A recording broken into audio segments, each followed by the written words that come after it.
Another day, another dollar. She hate me when I leave, because when I leave, I never call her.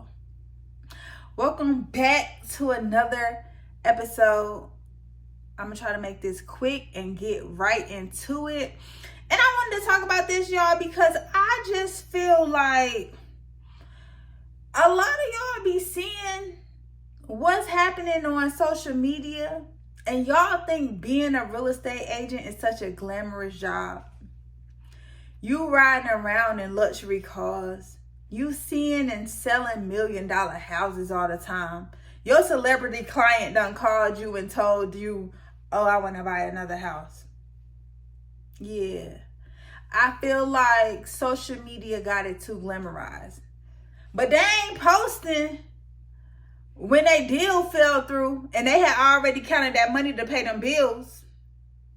They ain't posting that, okay? So I want to talk about why you might want to think twice or not think at all about becoming a real estate agent. And for y'all who don't know, I am a real estate agent, really a realtor, because I pay my realtor dues. Okay, I pay them dues. Okay, and I have been for the past 4 years. Okay, just a little background about me. And I feel like I'm at a different space than when I originally first started. So let's just get into it, okay? Here are my 10 reasons why you don't want to become a real estate agent. Okay? Number 1, everybody and their mama, their sister, their cousin, their uncle, their grandpappy. Everybody a real estate agent these days.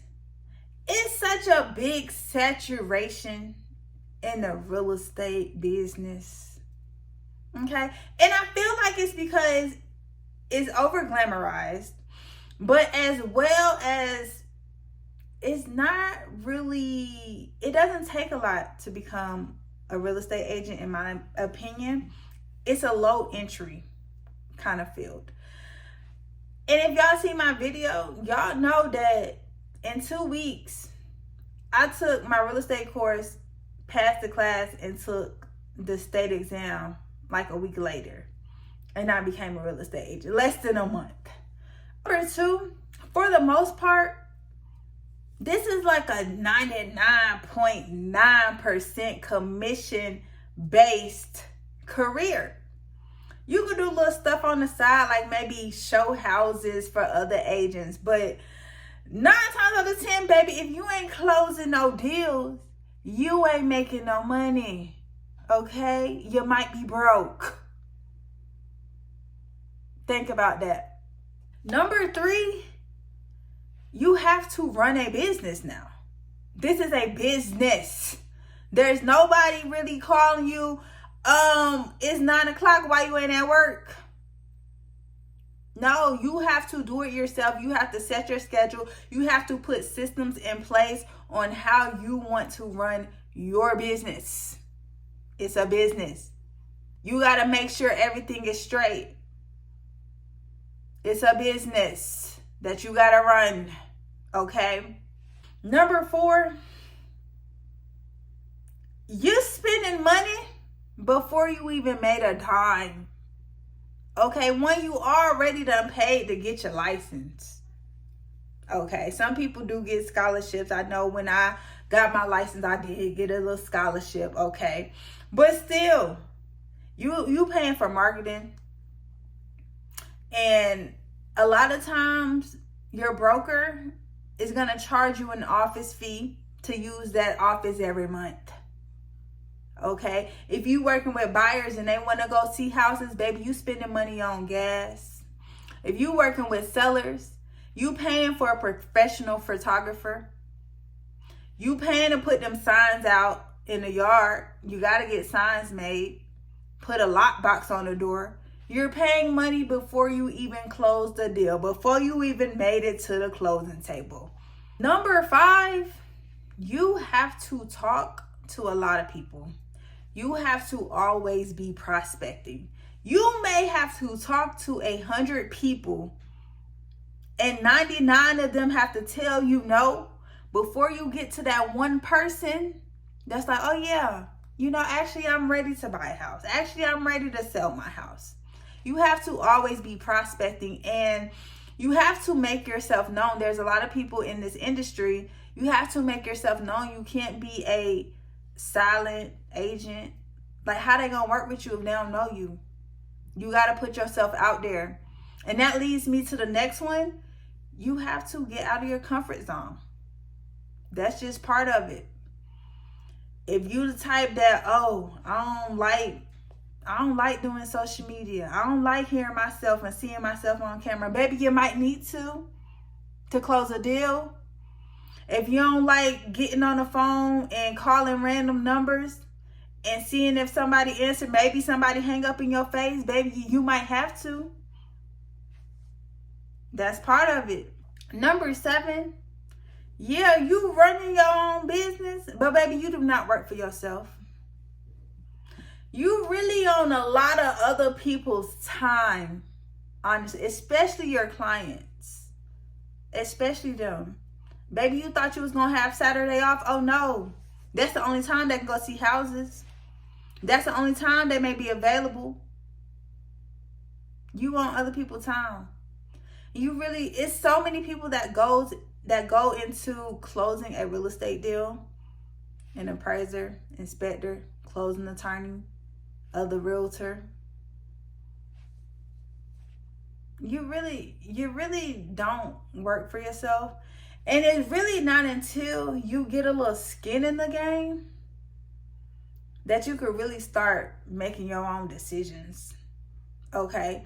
Because starting off, y'all, if you broke and you ain't got no money, and this client getting on your nerves, ticking you off, you gonna deal with it in order to pay them bills, in order to make it to the closing table. But once you get a little skin in the game, you might be like, all right, you know what, actually, I'm gonna refer you out because my mental is more important, baby. Okay? I'm not dealing with that. So number 8, this is really a time-consuming job. Like I said, this ain't no 9 to 5. You're not off work at 5 o'clock. You don't got your weekends off. You really have to accommodate other people's schedule. You working irregular hours, long hours. That's just part of it. Number 9, you can't control the market or other people. This is really a 2-for-1, okay? If y'all was around the real estate field when the pandemic was happening and everybody was out there buying a house because interest rates were so low, and you seen it flip when interest rates went up to 6, 7, 8, 9%, people said, slow down. It's not a good time right now. I don't need you as a realtor right now. Hit me up in about 2 years. Let's see if the rates come back down. Yeah, there's nothing you can do about that. So it's dependent on other people. Like sometimes you in the middle of a deal and people may get cold feet or something. You can't control that. Number 10, being a real estate agent is going to take you on an emotional roller coaster. You sometimes have to go through tense negotiations, dealing with rejection. If you can't deal with rejection, baby, this ain't the field for you. Let me just say that right now. Okay? You got to manage client expectations. It's a lot that goes into being a real estate agent. And even, like I said, if your deals fall through, now you sick. You sick because you was counting that money, and now what you gonna do? And you know what? I'm gonna give y'all a bonus one. And this one is, you kind of find out if people rocking with you or not. Because like I said, everybody and their mama a real estate agent. And you may know someone and think y'all really cool. And you may be like, oh yeah, when they buy or sell a house, of course they're gonna use me. That's my auntie, of course she gonna use me. And you get your feelings hurt when they don't use you, baby. And that's one thing I will say. You can't take it personal. You can't. So those are my 10 reasons why you should not become a real estate agent.